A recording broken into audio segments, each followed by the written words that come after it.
আচ্ছা, সোনাম ওয়াংচুকের হাঙ্গার স্ট্রাইকটা কি বেকার হয়ে গেল? লোকে তো তাই বলছে যে উনি আননেসেসারি নিয়ে শরীর খারাপ করছেন, এই সেই কোনো কাজে আসবে না। আমি কিন্তু সেটা মনে করি না। আমার মনে হয় he is an absolute hero. তো উনি কী করেছেন যে উনি সিস্টেমটাকে পুরো এক্সপোজ করে দিয়েছেন। একটা কথা আছেন যে with great power comes great responsibility.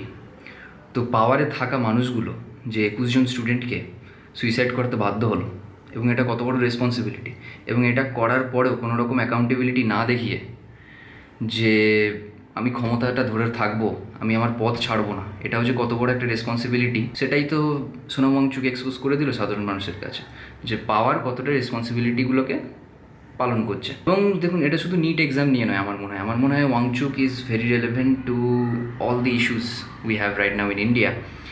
যে E20 নিয়ে কী হচ্ছে ভাবুন। পুরোনো গাড়িগুলো তো হাল খারাপ হয়ে যাচ্ছে, নতুন গাড়িগুলোরও recent mileage problem, engine problem অনেক রকম হচ্ছে, আমরা দেখতে পাচ্ছি। আমার নিজেরই 2 হুইলার আছে E20, আমি ফার্স্টে অত গুরুত্ব দিতাম না, এখন তো ইস্যু হচ্ছে। এই যে রেল অ্যাক্সিডেন্টগুলো হলে কত মানুষ মারা যায় ভাবুন। তো এগুলোর দায়িত্ব কে নেবে? এই যে দায়িত্ব না নেওয়া, এটাই যে কত বড় একটা দায়িত্ব, এটাই তো সোনাম ওয়াংচুক দেখিয়ে দিলেন হাঙ্গার স্ট্রাইক করে।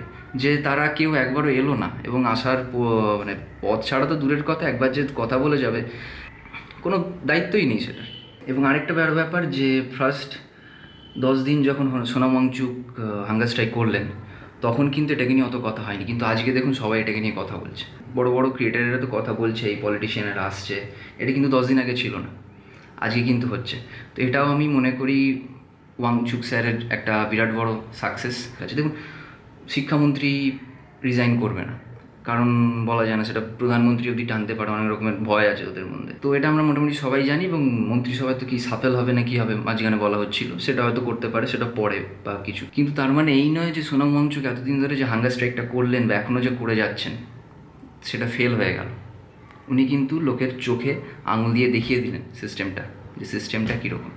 এবং এই ইস্যুটাই যে এতজন স্টুডেন্ট যে মারা গেল, সব কিছুই, সেটা E20-তে গাড়ি খারাপ হয়ে যাওয়া থেকে আরম্ভ করে সাধারণ মানুষের যে মৃত্যু, অ্যাক্সিডেন্টগুলো যে হয়, রোড অ্যাক্সিডেন্টে, এগুলোর দায়িত্ব কে নেবে?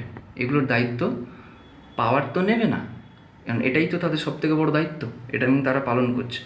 এবং উনি ভালো হয়ে উঠুন, আমি এটাই চাইবো। এবং দেখুন, ভালো তো সুস্থ কেউ থাকতে পারেন না, এতদিন ধরে উনি হাঙ্গার স্ট্রাইক করছেন, এবং ওনার স্ট্রাইক উনি তুলে নিন এবং উনি ভালো থাকুন, এটাই আমি চাইবো। কিন্তু উনি যে ফেল হয়েছেন, কোনো কাজে যে আসেনি বা কোনো কাজ হয়নি, আমি এটা মনে করি না। আমার মনে হয় যেটুকু হয়েছে সেটা অনেক বড় কাজ হয়েছে।